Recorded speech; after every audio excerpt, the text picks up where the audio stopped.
Assalamualaikum. Waalaikumsalam warahmatullahi taala wabarakatuh. Kaum muslimin jamaah pengajian rahimakumullah.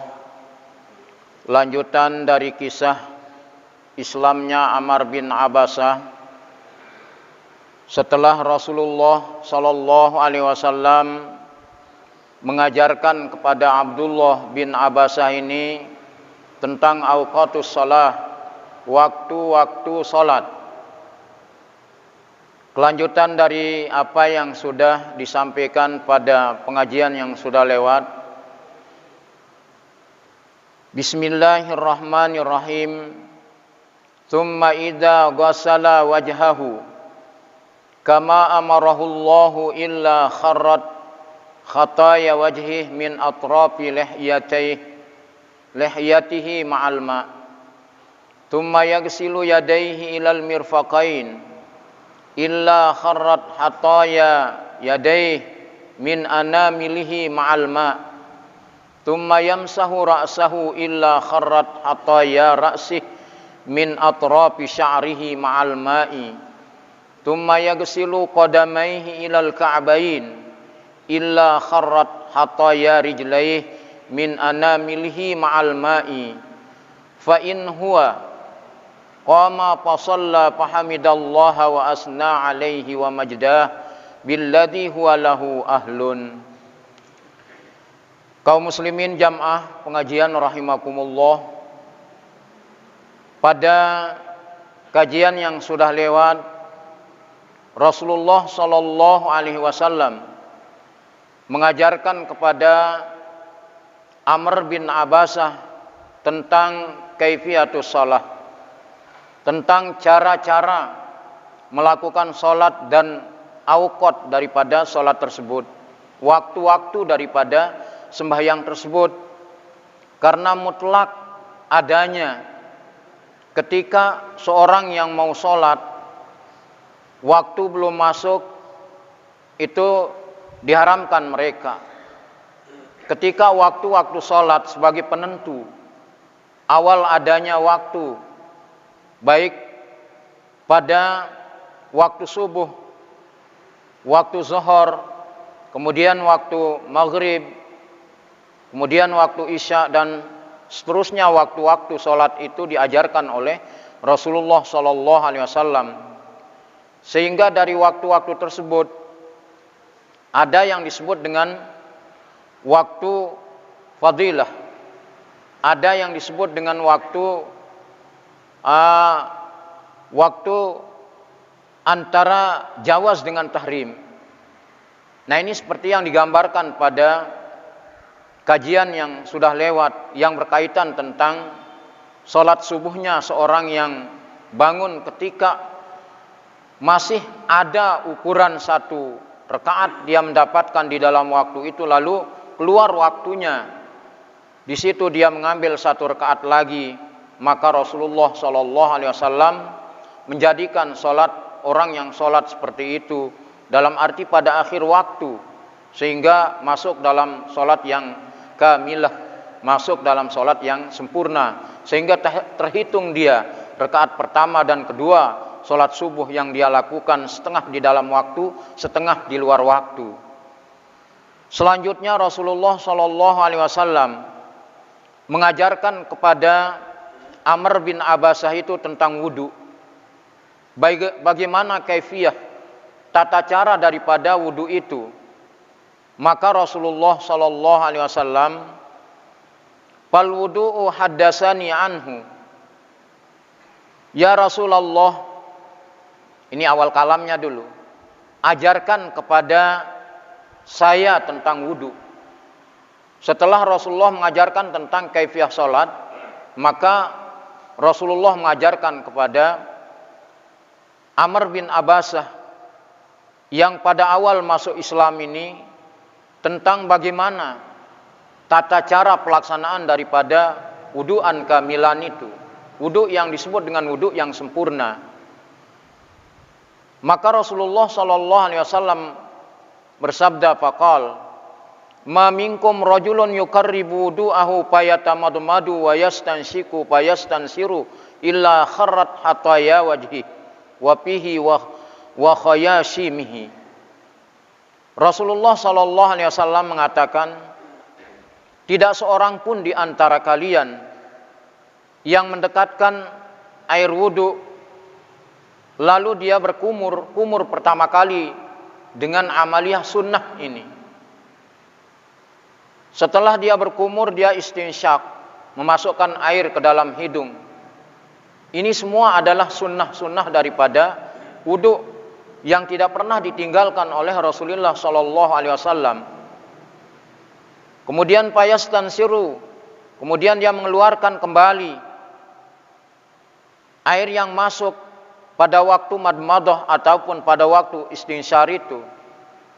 Maka Allah memberikan ganjaran pahala yang paripurna, illa kharrat hataya wajhi, kecuali dosa-dosa yang dilakukan oleh mulut ataupun hidung, kharrat, berguguran dosa-dosa tersebut.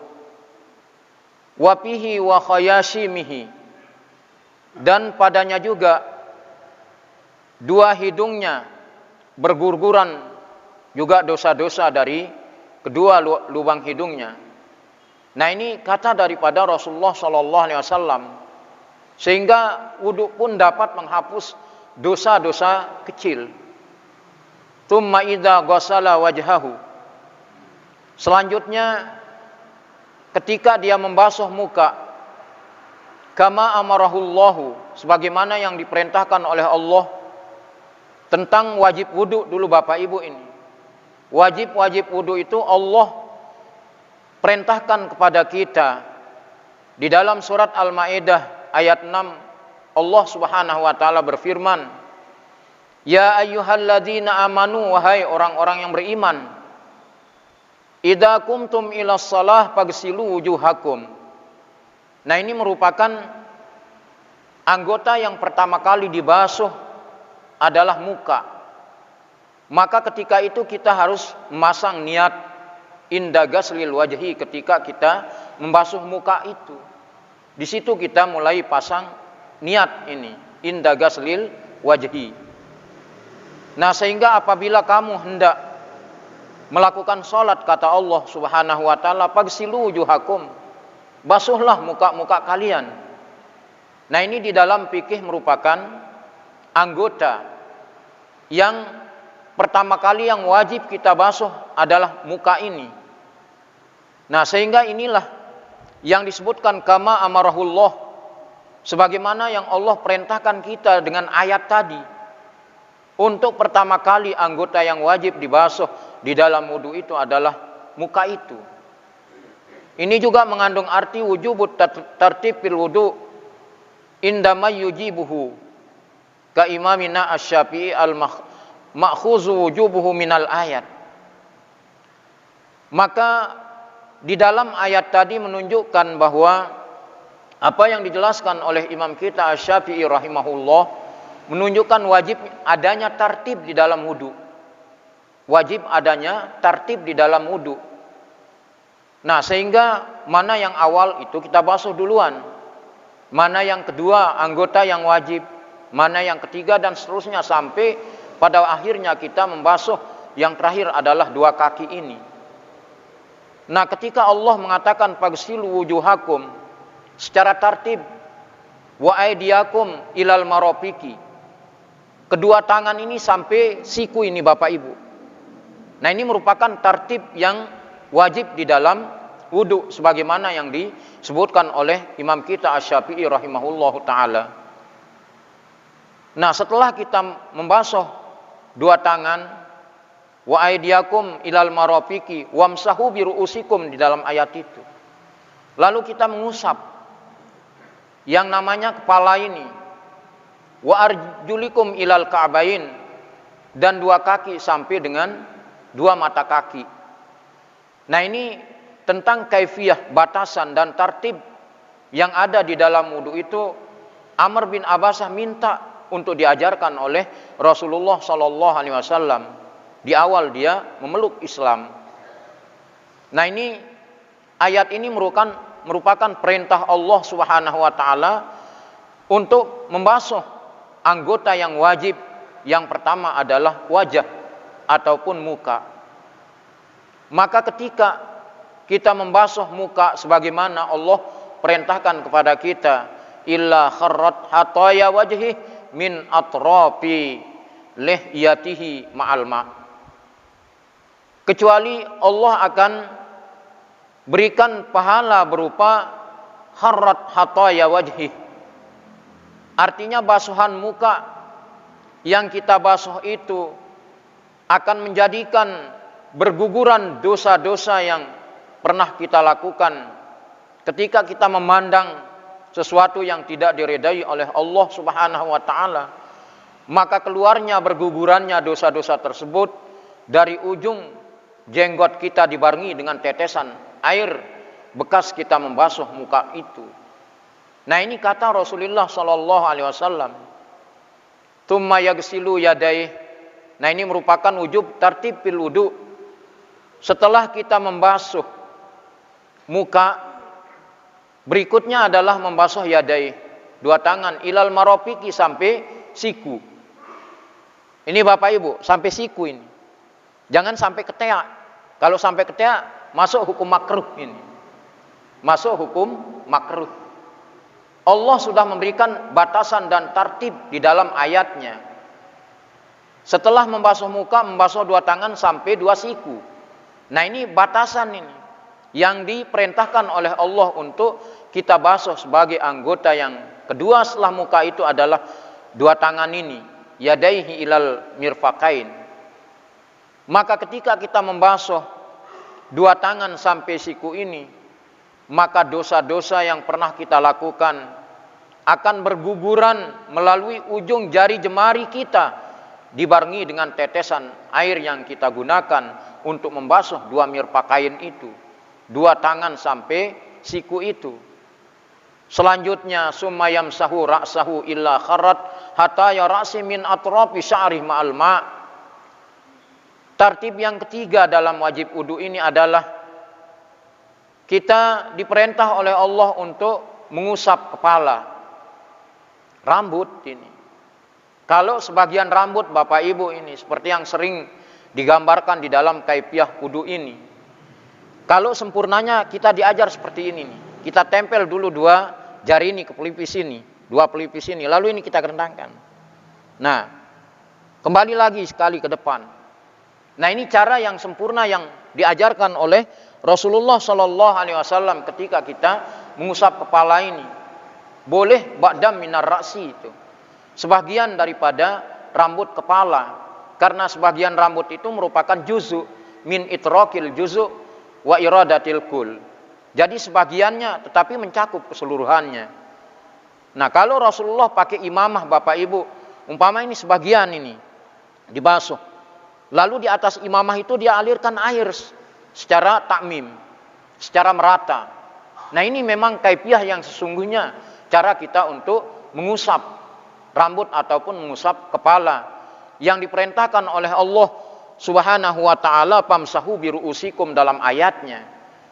Maka di dalam tartil yang ketiga ini, ketika kita mengusap kepala illa kharrat hataya ra'si, maka akan berguguranlah dosa-dosa yang dilakukan oleh kepala ini min atrafi sya'rihi, yaitu berguguran dosa itu dari ujung rambut ma'al ma' yang dibarengi dengan tetesan air. Nah, sehingga pada waktu membasuh muka Bapak Ibu, membasuh dua tangan, itu makruh hukumnya kita mengusap ya air yang ada di muka, air yang ada di dua tangan itu makruh hukumnya. Biarkanlah dia jatuh air itu bersamaan dengan dijatuhkannya dosa kita oleh Allah Subhanahu wa taala dengan sebab amaliyah wudu yang kita lakukan baik pada waktu membasuh muka, membasuh dua tangan, membasuh kepala. Tsumma yaghsilu qadamaihi ilal ka'bain. Nah, ini. Lalu berikutnya di sini dia membasuh dua kakinya ilal ka'bain sampai dua mata kaki. Illa kharrat hataya rijlaih min anamilhi ma'al ma'. Maka disebabkan karena basuhan daripada dua kaki sampai dua mata kaki ini, kecuali dosanya akan berguguran dari dua kakinya, min anamilhi ma'al ma', dari jemari kakinya yang dibarengi dengan air. Nah, inilah kaifiah wudu yang diajarkan oleh Rasulullah terhadap seorang yang masuk Islam di awal Islam, seorang sahabat yang bernama Amr bin Abasah.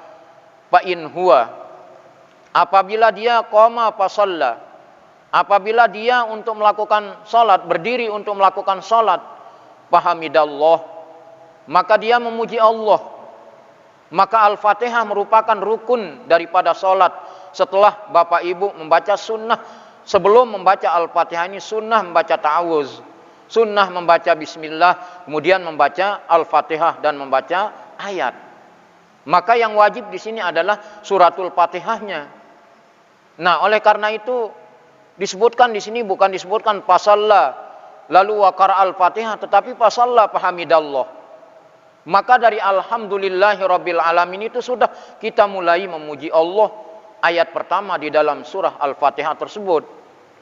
Kemudian wa asna alaih, dan kita memuji Allah Subhanahu wa taala, wa majdahu billadzi huwa lahu ahlun, dan mengagungkannya sesuai dengan hak-hak Allah yang diperintahkan, yang diwajibkan kepada kita, yaitu at-ta'abbud, beribadah kepada Allah. Ini merupakan kewajiban kita kepada Allah, sehingga hak-hak Allah bisa kita penuhi dia. Nah, kemudian di samping itu juga makna daripada billadzi huwa, huwa yang dimaksudkan di sini adalah Allah Subhanahu wa taala. Fasalla fahamidallah. Lalu Amr bin Abasah diajarkan tentang salat. Maka di dalam rangkaian salat itu kita memuji Allah. Kita mengucapkan alhamdulillahi rabbil alamin, arrahmanir rahim, maliki yaumiddin, sampai akhir daripada surah Al-Fatihah itu. Nah, ini menunjukkan bahwa asna alaihi bisifati subutiyah. Kita dituntut oleh Allah untuk memuji dengan sifat-sifatnya, dengan asmaul husnanya, yang sudah termaktub di awal suratul Fatihah berupa pujian kepada Allah yang disebutkan dengan fahamidallaha wa asna alaih. Kemudian wa majdah, majdah ini juga sifat Allah yang maha agung. Billadzi huwa subhanahu lahu ahlun. Nah, ini min awsafil majdi, dari sifat-sifat yang agung. Apa yang lain daripada sifat al-majdi ini? Al-izzu, Allah yang maha mulia, wasyarab, Allah yang maha tinggi. Nah, ini yang disebutkan di dalam kitab Al-Misbah ini. Nah, kemudian wafarraga qalbahu lillah, wafarraga, dan mengosongkan hati lillah. Hati ini hanya diisi untuk Allah. Ini artinya apa? Allah Subhanahu wa ta'ala, Rasulullah melalui lidah Rasulullah sallallahu alaihi wasallam mengajarkan bagaimana cara kita salat khusyuk. Ini makna farraga qalbahu, mengosongkan hati hanya untuk Allah. Ketika salat, Allah saja yang ada, Bapak Ibu. Jangan ada bayangan-bayangan dunia yang berkelebat di dalam hati kita. Maka ketika bayangan-bayangan dunia dan apa aktivitas yang pernah kita lakukan tadi, umpama sebelum kita melakukan sholat maghrib ini, ya, terbayang di dalam benak pikiran kita yang sholat ini, maka ini menunjukkan bahwa setan mengalihkan pikiran kita kepada musuh kita yang kedua adalah dunia. Selain daripada setan itu sendiri, akhirnya apa? Kita mengabaikan diri, lupa terhadap diri kita yang sholat, lupa terhadap Allah Subhanahu wa ta'ala, lupa akan zikir, ingat kepada Allah, bahwa zikir yang paling besar itu adalah ingat kepada Allah Subhanahu wa ta'ala. Nah, ini menunjukkan makna daripada farraga qalbahu lillah, dan mengosongkan hati lillah, hanya untuk Allah. Allah Ta'ala, Allah yang maha tinggi. Ini dengan menggunakan Parrago ini Bapak Ibu dengan ditasdid ro-nya. Ini menggunakan sigatun mubalaghah namanya. Kalau kita ngaji nahwu ini. Sigat mubalaghah. Apa makna daripada parraga qalbahu lillahi ta'ala? Maka di dalam syarah kitab ini dijelaskan fi tanzifil qalbi. Di dalam kita membersihkan hati ini dari hal-hal yang menyangkut keduniawian yang terbayang di dalam kita melakukan sholat di hadapan Allah, semuanya itu kita kosongkan dia. Hanya yang kita isi, ingat di situ adalah Allah semata. Ini artinya seperti tadi, Rasulullah mengajarkan kepada Ammar bin Abasah ini tentang khusyuk di dalam sholat. Bagaimana kita melakukan sholat dengan khusyuk itu. Maka salah satu sering disampaikan adalah dengan kita mengetahui makna daripada rukun-rukun qauli yang kita ucapkan, mulai daripada takbir, kemudian kita membaca bismillah, membaca doa iftitah, membaca ta'awuz, bismillah, semuanya itu adalah kita harus tahu maknanya, sehingga paling tidak itulah yang akan mengantarkan kita kepada kehusyuan di hadapan Allah Subhanahu wa taala, sehingga Allah sajalah yang ada di dalam hati kita ini. Tidak ada bayangan-bayangan dunia ataupun aktivitas yang pernah kita lakukan terbayang di dalam kita melakukan sholat tersebut. Nah, ini makna daripada parraga qalbahu lillah, ay tanziful qalbi wa tanzihihi min danasit ta'alluqi bi ghairil maula subhanahu wa ta'ala. Nah, ini disebutkan di dalam syarah ini, yaitu kita mensucikan hati, membersihkan hati, tanzih ini min danasin daripada kotoran-kotoran. Kotoran yang dimaksud adalah at-ta'alluqu bi ghairil maula subhanahu wa ta'ala. Artinya kotoran yang berhubungan, kotoran yang berkaitan dengan selain Allah Subhanahu wa taala, seperti tadi. Ketika kita takbiratul ihram baru baca Fatihah, sudah terbayang bayangan-bayangan yang kita lakukan sebelum kita masuk dalam pelaksanaan ibadah sholat tersebut. Maka ini menunjukkan bahwa di dalam sholat, kalau kita mengingatkan yang selain daripada Allah Subhanahu wa taala, maka belum dikatakan sholat kita ini menjadi sholat yang khasyi'un, sehingga kita tidak dapat keberuntungan di dalam sholat itu. Maka Allah mengatakan di dalam surat Al-Mu'minun itu, qad aflahal mu'minun, sungguh beruntung orang-orang yang khusyuk di dalam sholatnya, alladzina hum fi sholatihim khasyi'un. Nah, ini orang-orang yang beruntung di dalam sholatnya itu adalah orang-orang yang khusyuk di dalam menjalankan ibadah sholat tersebut, dengan mengisi hati. Hanya Allah doang yang ada di dalam hati kita, selain Allah itu kosong. Nah, ini makna parraga lillahi ta'ala illa in sarafa min khati'atihi, kecuali dia keluar min khati'atihi.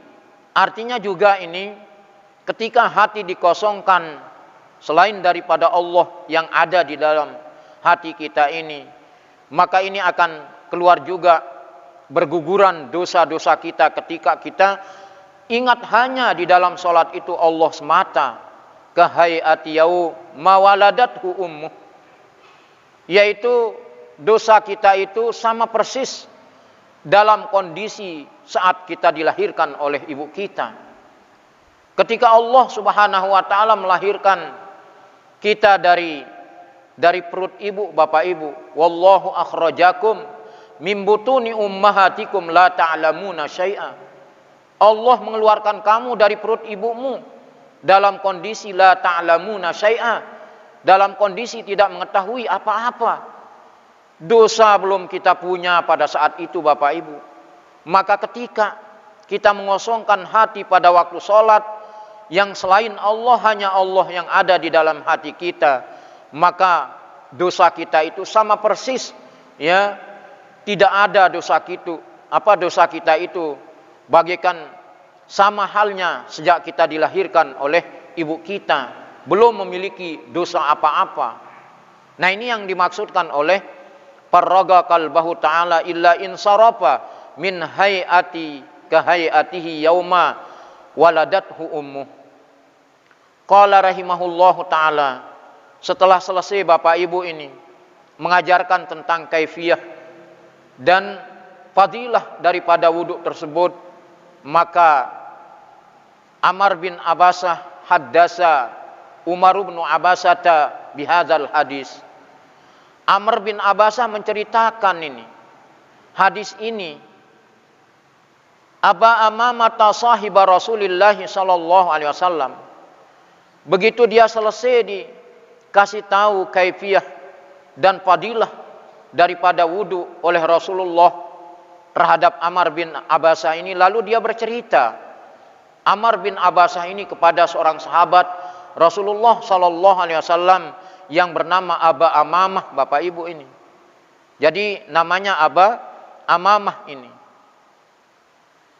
Ini di dalam syarah ini Aba Amamah atau Abu Umamah ini merupakan kunyah ini. Nama aslinya di sini adalah ismuhu Sadiun. Niki nama daripada Aba Amamah ini. Sedangkan Amamah itu sendiri merupakan kunyah.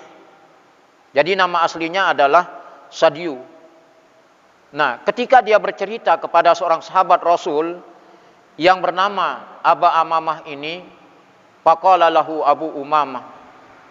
Lalu Abu Umamah ini berkata kepada Amr bin Abasah, Ya Amr bin Abasah, wahai Amr bin Abasah, unzur ma taqul fi maqamin wahidin yu'ta hadzal rajul.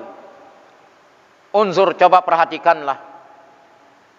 Perhatikanlah kata daripada Aba Amamah terhadap Amr bin Abasah ini. Apa yang kamu katakan dalam satu kesempatan. Ini maqamin wahidin ini diartikan satu kesempatan ini. Fi maqamin wahidin, dalam satu kesempatan. Apa yang kamu katakan dalam satu kesempatan atau dalam satu waktu ini, kata daripada Abu Amamah, yu'ta hadzal rajul. Semuanya ini diberikan kepada satu orang. Lalu apa kata daripada Amr bin Abasah? Faqala Amr, ya Aba Amamah, kata dari Amr bin Abasah ini, ya Aba Amamah, laqad kabirtu sinni. Sesungguhnya usiaku sudah tua. Ini kabirat sinni ini artinya sudah lanjut usia, usiaku sudah tua. Kata dari Amr bin Abasah. Waraqqa azmi, tulang-tulangku telah keropos. Kata dari Amr bin Abasah. Waqtaraba ajali, ajalku telah dekat.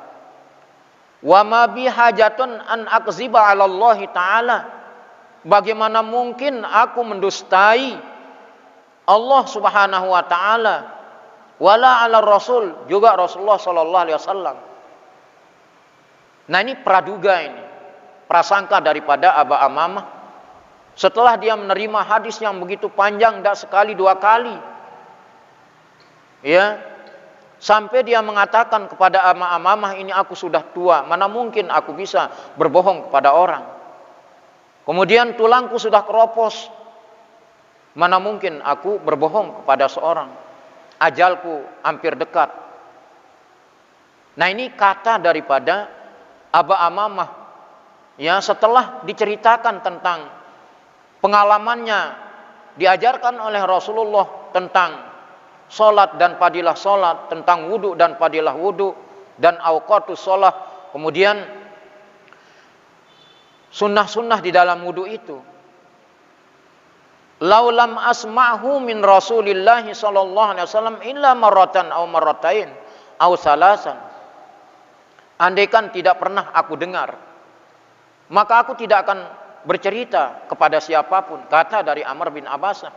Karena hal ini pernah aku dengar dari Rasulullah sallallahu alaihi wasallam marratan, tidak sekali aku dengar, au marratain, tidak dua kali, au salasan, tidak tiga kali, hatta ada sab'a marrat, hingga ia menghitung 7 kali.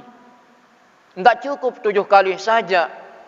Kata dari Amr bin Abasah ini, ma haddastu bihi abada, tentu aku tidak akan menceritakannya selamanya.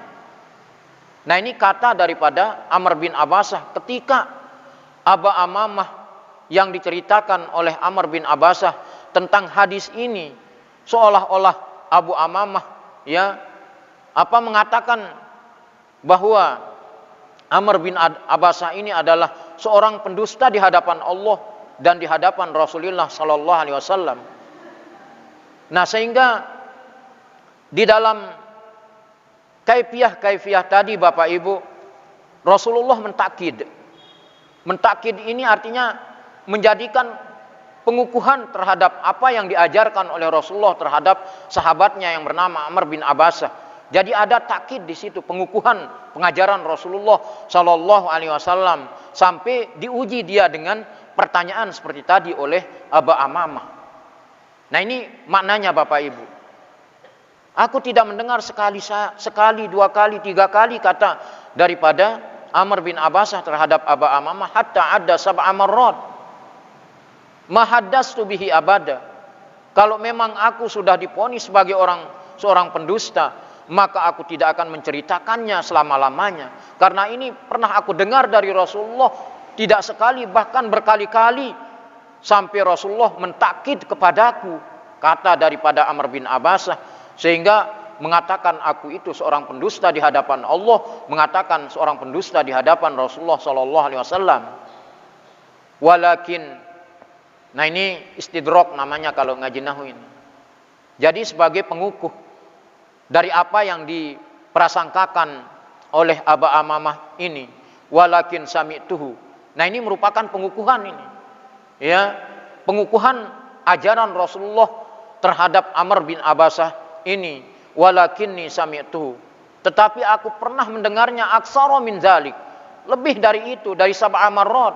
Sering ketika aku ada di majelis Rasulullah, dan ketika aku masuk Islam di awal Islam, ketika Rasulullah menemui aku di Madinah, Rasulullah belum menerima aku sebagai seorang pemeluk Islam yang ada dalam ar-rubu'u, dalam urutan keempat, menurut daripada Amr bin Abasah, mengatakan dirinya aku orang keempat daripada para sahabat yang masuk Islam di awal Islam. Begitu dia ketemu bersama Rasulullah di Madinah, maka Amr bin Abasah disuruh pulang. Disuruh pulang belum memeluk agama Islam. Karena kondisi saat itu Rasulullah sallallahu alaihi wasallam kondisinya sangat mencekam Bapak Ibu. Rasulullah sendiri itu diincar untuk dibunuh oleh para kufaru Quraisy itu. Nah, nanti saja kamu akan ketemu dengan aku di Makkah, kata Rasulullah. Di Madinah dulu. Jadi pertemuan pertama itu di Makkah, kemudian pertemuan keduanya di Madinah. Akhirnya begitu dia mendengar kabar Rasulullah, Amr bin Abasah ini menemui Rasulullah sallallahu alaihi wasallam, karena pada waktu ketemunya di Makkah itu dalam kondisi Rasulullah berduaan dengan sahabat yang bernama Abu Bakar dan Sayyidina Bilal pada saat itu. Maka Rasulullah itu masih dalam incaran hali wa halukum. Itu kata Rasulullah, fa inna hali wa halukum. Sungguhnya kondisiku saat ini dan kondisi daripada kalian tidak memungkinkan untuk kita bisa bergabung di Makkah ini untuk kau memeluk Islam pada saat ini, kata Rasulullah. Akhirnya begitu dia disuruh pulang bertemu dengan keluarga, dia mendengarkan berita lagi tentang bagaimana Rasulullah, apakah sudah datang di Madinah atau belum. Nah, ini dicari terus oleh Amr bin Abasah, sehingga begitu dia ketemu menyatakan diri amantu billah, itu beriman kepada Allah dan memeluk Islam di awal Islam ini. Lalu Rasulullah mengajarkan tentang kaifiah salat dan fadilah salat, mengajarkan wudu dan kaifiah wudu, fadilah wudu, semuanya itu diajarkan. Sehingga ketika dia bercerita kepada seorang sahabat yang bernama Aba Amamah, seolah-olah dia menyangkal, mengatakan bahwa Amr bin Abasah itu adalah seorang pendusta di hadapan Allah dan pendusta di hadapan Rasulullah.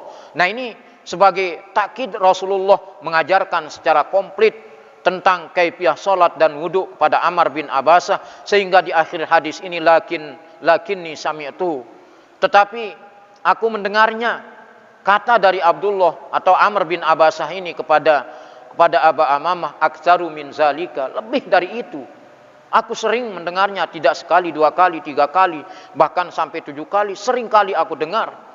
Dan langsung aku terima dari Rasulullah SAW. Nah, ini menunjukkan takkid Bapak Ibu. Apa yang diajarkan oleh Rasulullah pada Amr bin Abasah itu benar adanya. Nah, sehingga seperti tadi, ini merupakan ujian keislaman pertama kali terhadap Amr bin Abasah yang dikatakan seorang pendusta oleh Aba Amamah ini. Namun tidak demikian Bapak Ibu. Ini hanya sebagai menguji keislamannya. Apakah dia akan kukuh dan tetap di dalam garis Islam yang hanif ini ataupun tidak. Ternyata dia memang manusia yang sudah dijadikan hati dan keimanannya itu tangguh di hadapan Allah Subhanahu wa taala. Hadis ini diriwayatkan dia oleh Imam Muslim Bapak Ibu. Qauluhu jura'u, maka di dalam matan hadis tadi ada kata jura'u alaihi qaum. Artinya pada waktu Rasulullah mengawali dakwah secara sembunyi-sembunyi Bapak Ibu. Nah, ini jura'a itu diartikan di sini adalah perilaku ini daripada orang-orang kafir ini menunjukkan kekurang ajarannya ini. Ya. Dia menunjukkan kekurang ajarannya kepada Rasulullah sallallahu alaihi wasallam.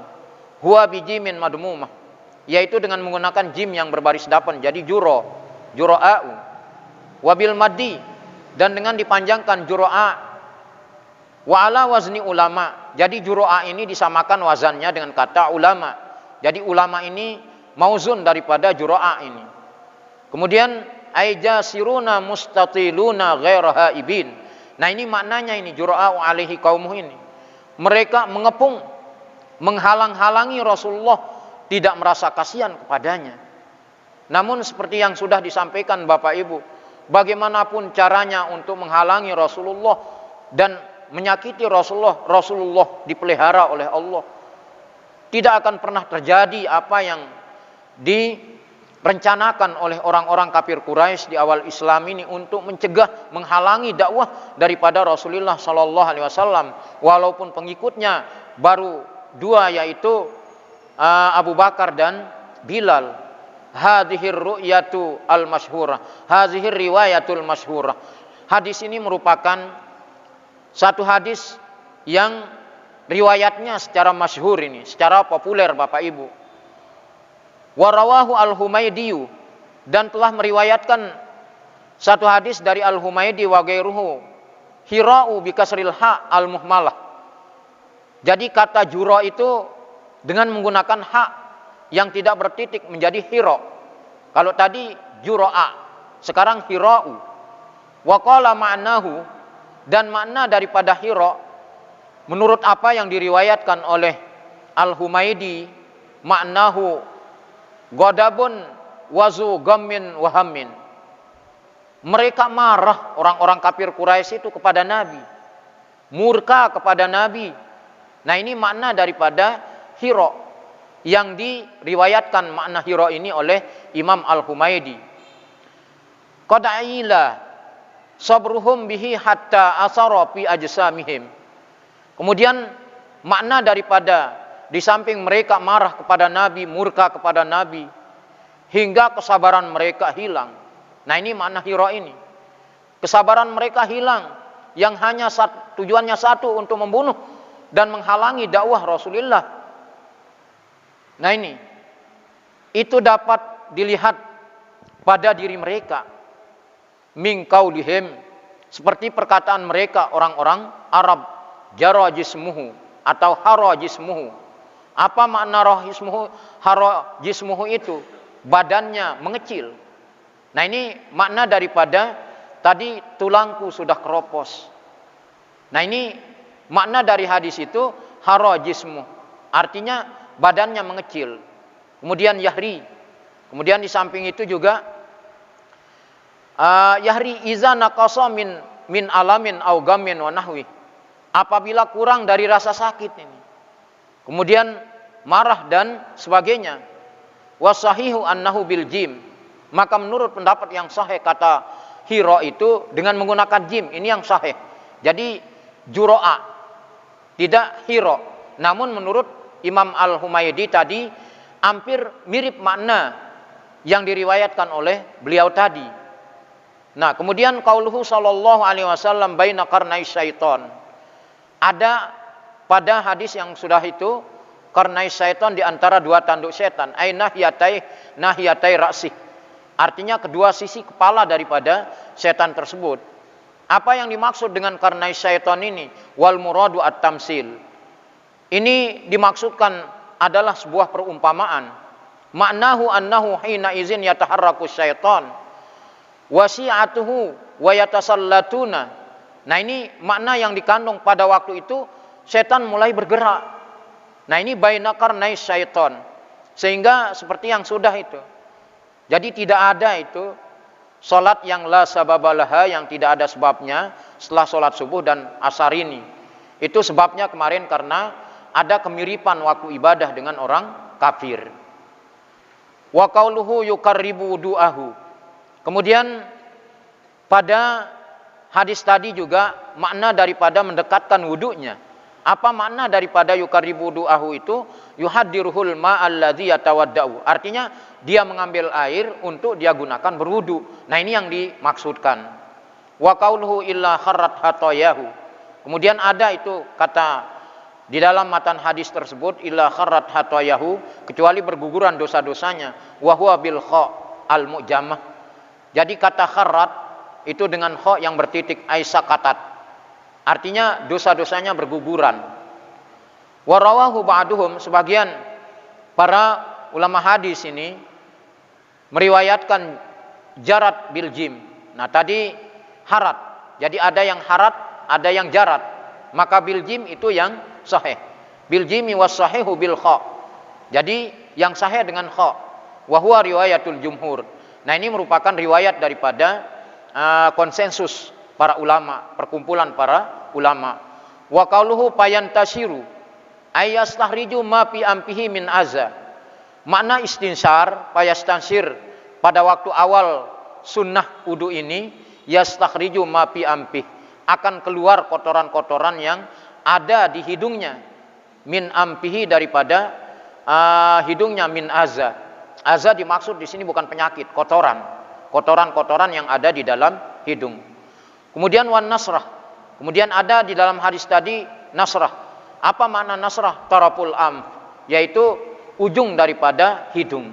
Nah, ini pada waktu wudu disunahkan kita untuk istinsyak, memasukkan air ke dalam hidung sambil kita memegang ini ujung daripada hidung kita yang disebut di dalam hadis tadi dengan kata nasrah. Nah, ini Bapak Ibu beberapa hadis ini yang masih dalam hadis 28 yang berkaitan tentang masuk Islamnya Amr bin Abasah. Satu lagi supaya habis ini, pendek hadisnya ini.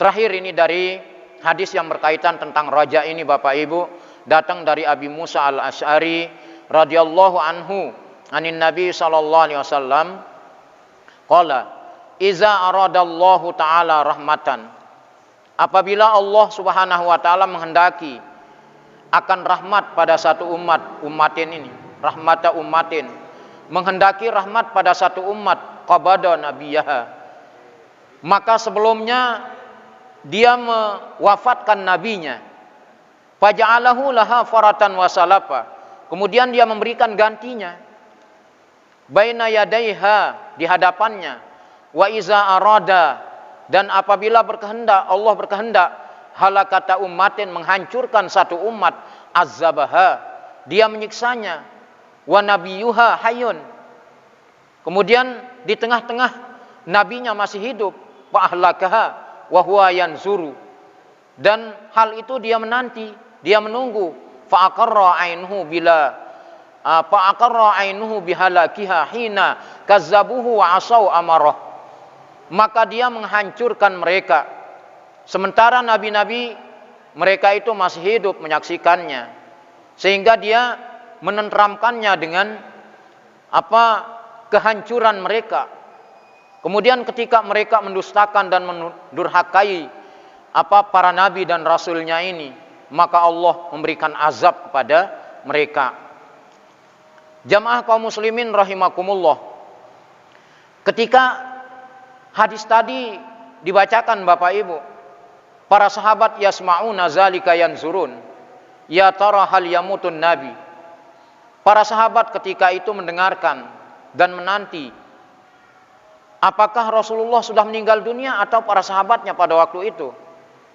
Maka pada saat itu Nabi SAW ka'annahu yukhbiruhum an rahmati rabbil alamin.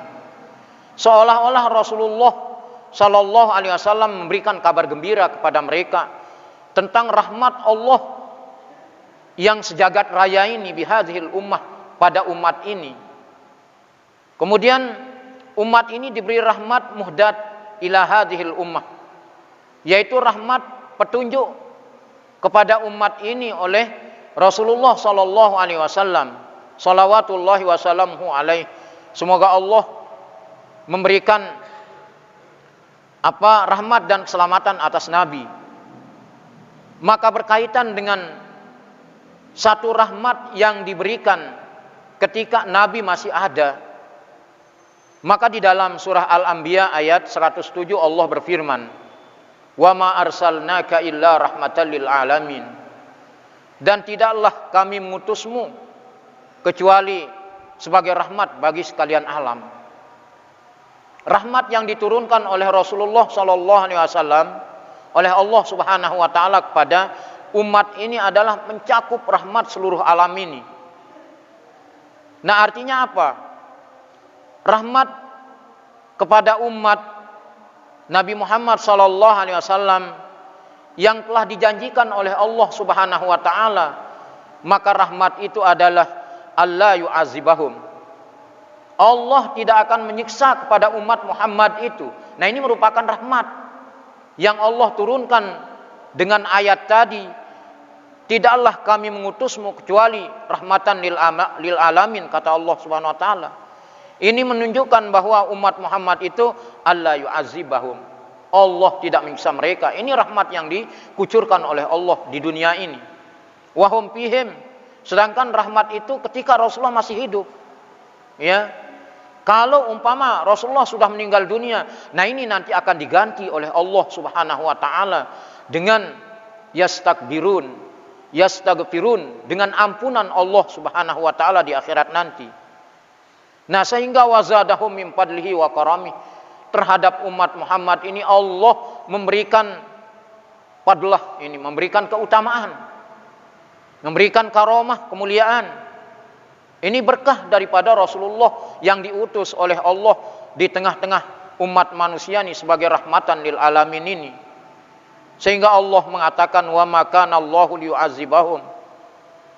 Allah sekali-kali tidak akan mengazab mereka. Ini karena Rasulullah masih ada.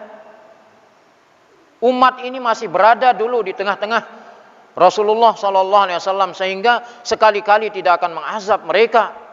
Wa anta fihim, sedangkan kamu berada di antara mereka. Bagaimana aku bisa menyiksa umat ini sementara engkau masih ada, kata Allah. Wa ma kana nallahu mu'azibihim, dan tidaklah pula Allah menyiksa mereka. Kenapa Allah tidak menyiksa mereka? Wahum yastaghfirun, sedang mereka meminta ampun kepada Allah Subhanahu wa taala. Ini mengandung pengertian Bapak Ibu di akhir hadis ini. Ya, Allah memberikan rahmat yang paripurna kepada umat Muhammad semasih hidupnya Muhammad sallallahu alaihi wasallam.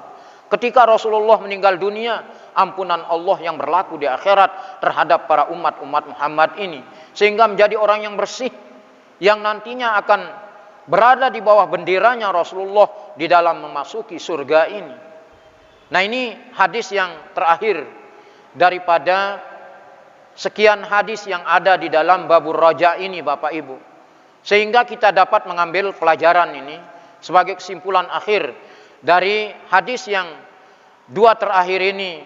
Pertama, hadis yang ke-28 dan ke-29 ini, yaitu pada hadis ini dikisahkan tentang masuk Islamnya Amr bin Abbasah di awal Islam ini. Kemudian kedatangan daripada Amr bin Abbasah di Makkah ini datang sebelum hijrahnya Rasulullah SAW. Yang ketiga adalah pertemuan keduanya di Madinah. Kemudian yang keempat, ta'limun Nabi li Amr bin Abbasah awqatis salah. Artinya pendidikan yang diajarkan oleh Rasulullah terhadap Amr bin Abasah ini, pertama tentang awqatus shalah, mulai daripada waktu subuh, zuhur, maghrib dan asar, maghrib dan isya. Semuanya sudah tuntas dibahas di dalam hadis ini. Kemudian di samping itu juga pengajaran Rasulullah terhadap Amr bin Abasah tentang al-wudu ma'azikri ma fihi, tentang bagaimana kaifiah wudu dan apa padilah-padilah yang kita dapatkan pada saat kita membasuh anggota-anggota wudu seperti yang sudah dijelaskan secara detail di dalam hadis tadi. Kemudian di samping itu adalah padilah daripada wudu itu sendiri. Kemudian di samping itu ahammiyatul khusu' fis shalah, pentingnya kehusuan di dalam salat. Ini diajarkan pada hadis tadi, ya, parrago kalbah ini. Kita dituntut untuk mengosongkan hati selain Allah, hanya Allah saja yang ada di dalam hati kita. Nah, ini pentingnya khusyuk di dalam salat sehingga kita menjadi orang yang benar-benar mendapatkan keuntungan paripurna di hadapan Allah. Kemudian terakhir tadi untuk menepis, ya, apa yang dikatakan oleh Aba Amamah, mengatakan bahwa engkau seorang pendusta di hadapan Allah dan Rasulnya. Ini merupakan takkid ini, ya, pengukuh apa yang disampaikan oleh Rasulullah terhadap Amr bin Abasah ini tentang padlul wudu, keutamaan daripada wudu salat yang diajarkan oleh Rasulullah sallallahu alaihi wasallam, sehingga dia tidak mendengar hanya marrah sekali, marratain, salasan, 3 kali, bahkan sab'a marrat, bahkan kata daripada walakinnani sami'tuhu, kata daripada Amr bin Abasah. Nah, ini merupakan takkid, ya, apa yang diajarkan berupa padlul wudu dan sholah di hadapan Amr bin Abasah, menepis bahwa Abasah ini memang benar-benar adalah sahabat yang setia mengikuti Rasulullah dan mendengarkan ajaran dan sabda Rasulullah sallallahu alaihi wasallam, sehingga dia salah satu masuk dalam rentetan as-sabiqunal awwalun. Nah, ini predikat yang disandang oleh seorang sahabat Rasul yang bernama Amr bin Abasah. Tatkala di awal Islam, dia sudah melepaskan diri, berpasrah diri kepada Rasulullah untuk memeluk Islam secara kafah, ini secara sempurna. Demikian Bapak Ibu, beberapa pelajaran yang dapat kita ambil dari bab Ar-Raja, dari hadis awal sampai dengan 29 hadis yang berkaitan tentang Ar-Raja ilallah. Maka kesemuanya itu tentu kita kembali berharap pada Allah Subhanahu wa taala. Apa yang kita pelajari, baca dalam 2 hadis terakhir ini, Allah jadikan sebagai tambahan ilmu buat kita semua. Amin ya rabbal alamin. Walhamdulillahi rabbil alamin. Atas perhatian Bapak Ibu, disampaikan terima kasih banyak. Atas kekurangan atur kata tiang, tunas maaf yang sebesar-besarnya. Akhirul kalam, assalamualaikum warahmatullahi taala wabarakatuh.